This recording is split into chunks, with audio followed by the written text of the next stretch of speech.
What's up? What's up? What's up? It's your boy Domuto. We're back with another video. Today we're watching Patrick CC. We're watching some McLovin got what he deserved. Life after Superbad. What McLovin do? McLovin? Superbad. I haven't seen him in a minute. That's a good movie.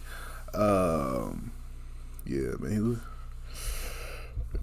He kind of played the same characters in every movie I've seen him, so I'm trying to see what's going on, you know what I'm saying? So let's get into it. In the beginning, he looks like another loser you'd see get stuffed into a locker. By the end, you realize he is one of the most complex heroes in cinematic history. McLovin went against every stereotype that a lead male role is supposed to be. He wasn't handsome, he wasn't physically fit, he wasn't charming, he wasn't funny, he was a dork. But his unwavering confidence and borderline delusion forced you to see him as nothing short of incredible. Choosing your own nickname is already bold, but purposely picking McLovin is so absurd, you have to respect it. Because of Christopher Mintz-Plaza's perfect execution of this role, Superbad became one of the best coming-of-age comedies of all time. True. Unfortunately, McLovin was so iconic that he would forever be known as this character he played at 18 years old, preventing his legacy from exceeding beyond the nerdy organ donor from Hawaii. Christopher Mintz-Plasse was an ordinary kid raised in the Los Angeles suburbs. Although he was often casted the role of the nerd, Chris says this didn't reflect his reality. I don't do it as much as I used to, but when I'm free and get the chance, I play basketball all the time. I know the movies I've been in make me look like a nerd, but I was never like that. It's common for Southern California teens to consider acting early on since they are right next to Hollywood. When he got to high school, Chris started attending acting and improv classes and even joined the improv comedy team. During his senior year, he caught wind of a movie audition a few of his acting buddies were trying for and figured he'd casually send in some headshots from his 2006 camera phone. Judd Apatow and Seth Rogen thought Chris had the perfect nerdy look, so they invited him for an audition with the rest of the cast. Hey man, McLovin sounds old, okay? Come on, the chicks are digging it. You kidding me? Are you kidding me, dude? Fogel, under what circumstances would you ever show that thing to a chick? Dude, she could totally ask to see my ID. I don't know, I can just show it to her. Oh my god. I don't believe this. I can't even, this says you're f***ing 25. Why don't you put 21 on your ID? You're f***ing predictable, Seth. I knew you were gonna ask that. Listen, ass face. All right, every day hundreds of kids go into the liquor store with their fake IDs saying they're 21. Just how many 21-year-olds you think there are in this town? It's called strategy, okay?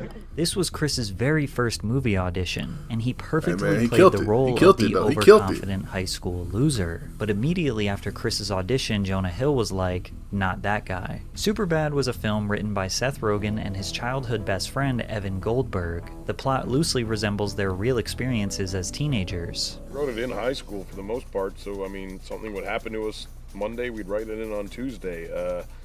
Our whole goal for writing it was to make a very realistic portrayal of our high school experience. So there's one part of the movie where Michael Cera is kind of explaining what he did the previous weekend, and then they're shotgunning beers, and then they're at one of their parents' parties, and they go to a strip club, and then Evan pukes all over Seth, and like that night literally happened. Now, what unfolds in Superbad is definitely not realistic. However, the basic idea of the plot resembles an accurate look into the life of an American high schooler in the early 2000s. Seth and Evan are about to graduate and go to different colleges, and they want to make their last summer together memorable. Seth constructs a plan to buy alcohol for a party in order to impress girls they have crushes on. But they have an ulterior motive. They are trying to sleep with these girls so they can lose their virginities before college. The only problem is they are not old enough to buy alcohol. Luckily, their friend Fogel may have just saved the day as he acquired a fake ID to purchase the alcohol. At lunch, I'm going to the same place Mike Snyder went to pick up my brand new fake ID. It's crazy. Well, never mind. Take it back. I'm about to say, they really no ID, but never mind. The liquor stores I go to, I think they probably just recognize me at some point, or they just think I'm over 21 at least. So most deals just some of them just assume that you're over 21, or they just unless they recognize you or something from a previous buy that you did. So. I'm pretty sure you look young as fuck. You gonna get ID. In the film, Seth and Fogel have some disdain for each other, which was also the case behind the scenes. But before we get into Chris and Jonah's real-life beef, Have you ever Googled your name and seen my yourself on one of God. those strange sites that has way too much information about you? I'd rather have that stuff not available to just anyone who's looking for it. Data brokers are making tons of money selling your information. Let Aura protect Shout your out to Patrick information CC. and keep you safe online. You can let people continue to go to aura.com/PatrickCC to I got start that your Aura. 2-week free trial. Link is in the description. Thanks, Aura. Seth Rogen remembers the animosity between the two. Jonah effing hated him, says Rogen. Damn. He was all over Jonah's lines. Completely disrespectful of the process, probably due to a lack of experience. Then Jonah said, Chris just immediately shut me down. So combative. I was really annoyed because this guy wouldn't let me say anything. He was irritated by him. I think he felt that Chris was like kind of getting the better of him comedically, stopping Jonah, kind of blocking Jonah's like funny jabs. In a feat of writing genius, Rogen realized that Gotta Jonah calm and down. Chris butting heads made their dialogue so much funnier. I don't like you at all. That's okay, I don't like you. Their constant bickering and insults perfectly represented a typical teenage boy's friendship. True. Rogen and Goldberg felt that there were no high school movies that were really their capturing back and what forth was teens funny were as hell in that movie, experiencing. No teenagers talking about drinking and getting laid, in the foulest terms possible. So we wrote one, basically. Superbad can be credited with popularizing raunchy terms into regular vernacular. It was the first movie to use the term finger fuck, which would go on to be used in rap songs by Tyler the Creator, Lil Wayne, Logic, Migos, and countless others. DTF, or down to fuck, was a catchphrase that Jonah Hill randomly said while he was improvising that ended up becoming a popular slang term. She looked me in the eyes and said, Seth, Mama's making a puby salad and I need some Seth's own dressing. She's DTF. She's down to man. P and Vg. She wants to man. But easily the most iconic word, phrase, or name from the film is McLovin. Seth and Evan said on Reddit that they came up with the name McLovin in the original script that they wrote as 13-year-olds. In the film, the character's name is Fogel, which, as many of you know, is the geek that tries hard to be cool. True. Gangsters, what's up, guys? But when purchasing his fake ID, he can choose any name might have to he rewatch wants, this movie, so he man. decided to pick the most badass name he could think of. It's flawless. Here, dude. Check it out. Look. McLovin? Man, why does it say McLovin on it?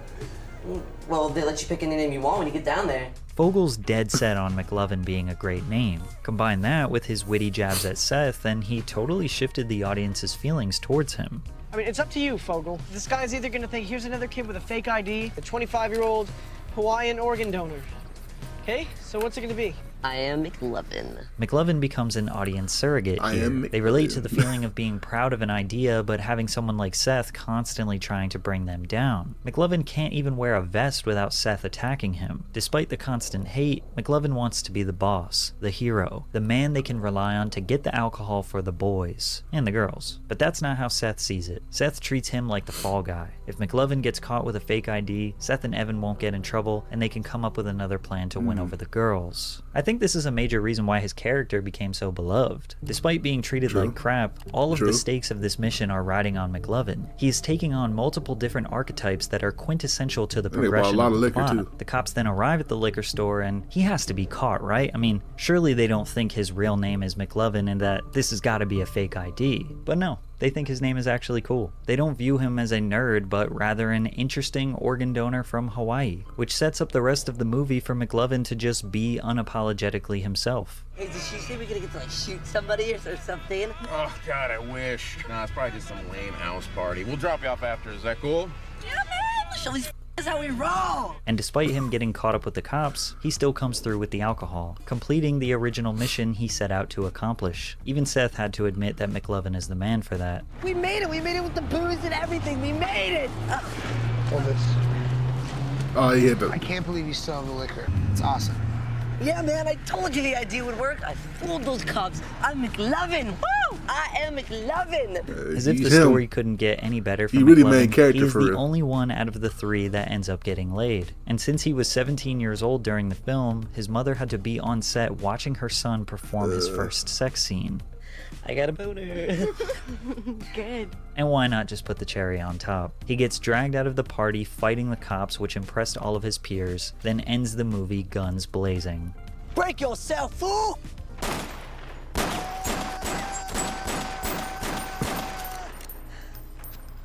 Tight. With all the cards stacked against him, McLovin saved the day, got was the a good girl, movie, I ain't gonna and was a total badass while doing it. With a relatively small budget of $20 million, Superbad surpassed everyone's expectations, earning $33 million on its opening weekend and eventually grossing $300 million when including revenue from DVD sales. The day after the movie premiered, Christopher went from a nobody to a superstar.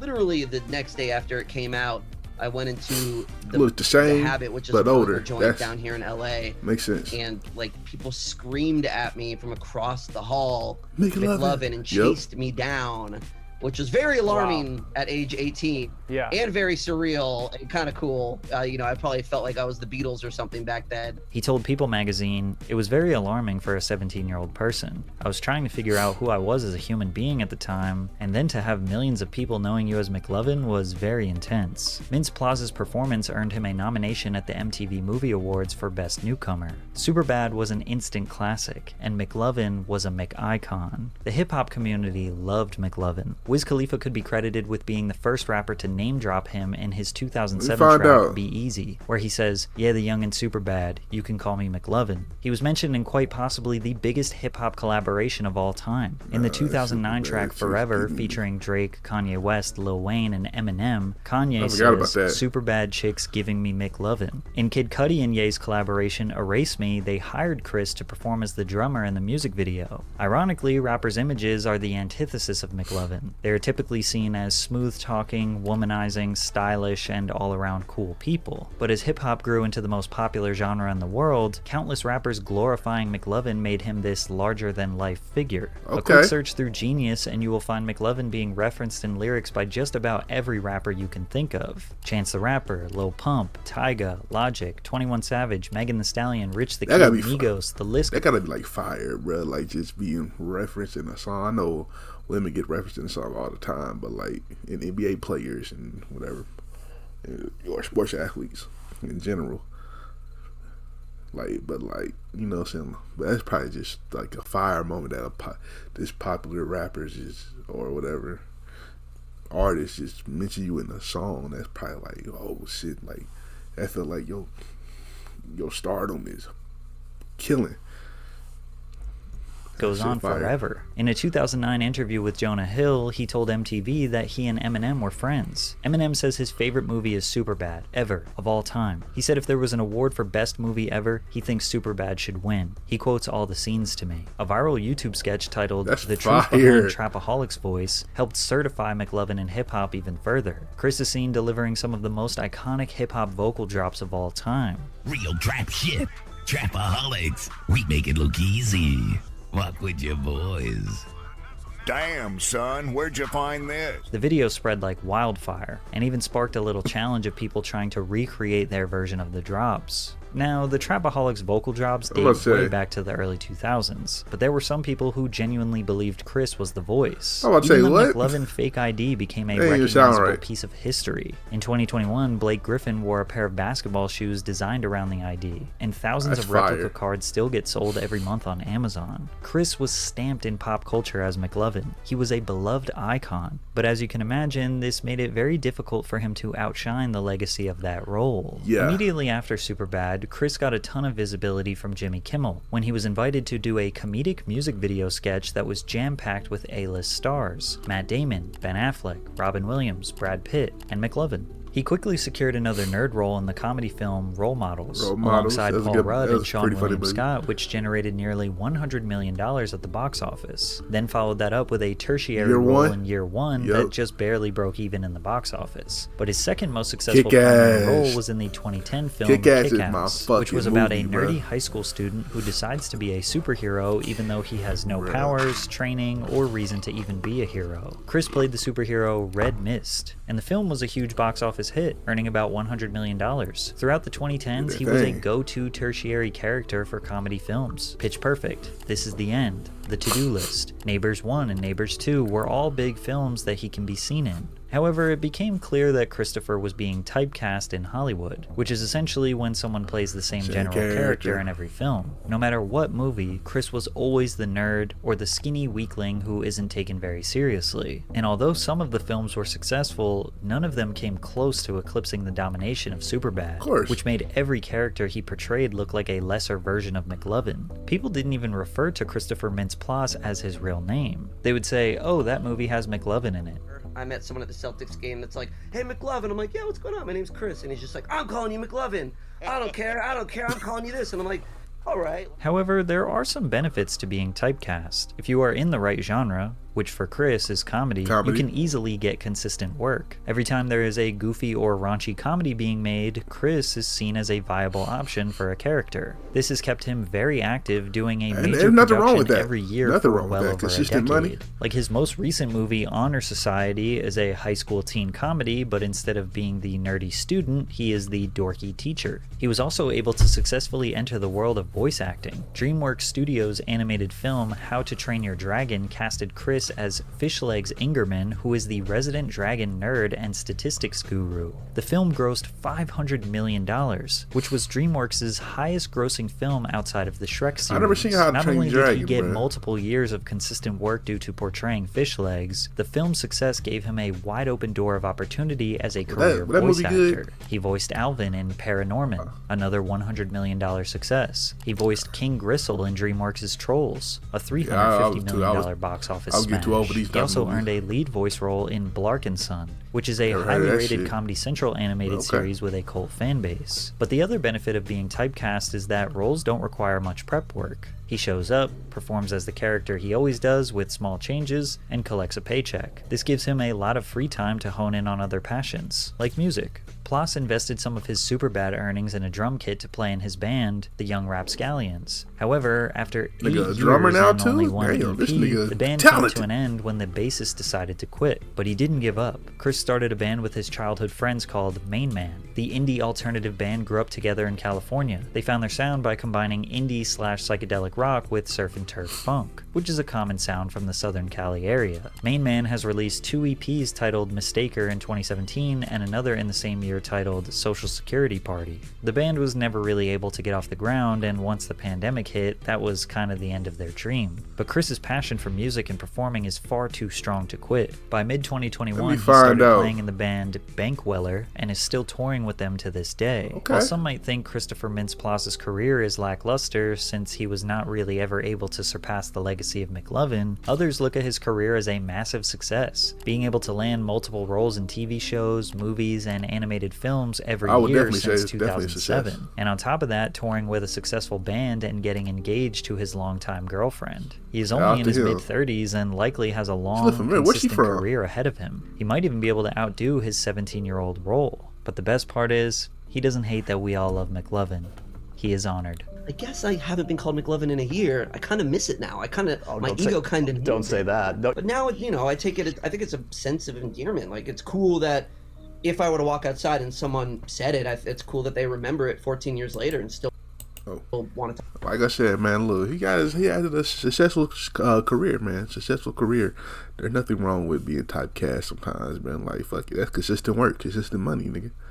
What you talking about? I mean, unless you just want to be... I get it. You want to be in this movie, that movie, and be, you might want to do a serious role. You want to do, comedy. You want to do that. You know what I'm saying? So, I get it, but fuck it. Most actors play the same character. You know what I'm saying? Or play similar. They act the same. Like Denzel. Denzel pretty much acts like Denzel in most of his movies. Like, you know what I'm saying? Cool. Calm, like, all right. That's most of his movies. You know what I'm saying? And there's nothing wrong with that, because he's still a great fucking actor. You know what I'm saying? Fucking Jim Carrey acts like Jim Carrey in every movie. Of course he does that because he does comedy mainly. That's him. Adam Sandler acts the same in every fucking movie. Adam Sandler, shut up, every movie. You know what I'm saying? Nothing wrong with that. So anyway, shout out to Patrick CC for this video. Check out my last Patrick CC video right here. And check out another video right here. Make sure you like, comment, subscribe, and I'll catch you next time. Peace.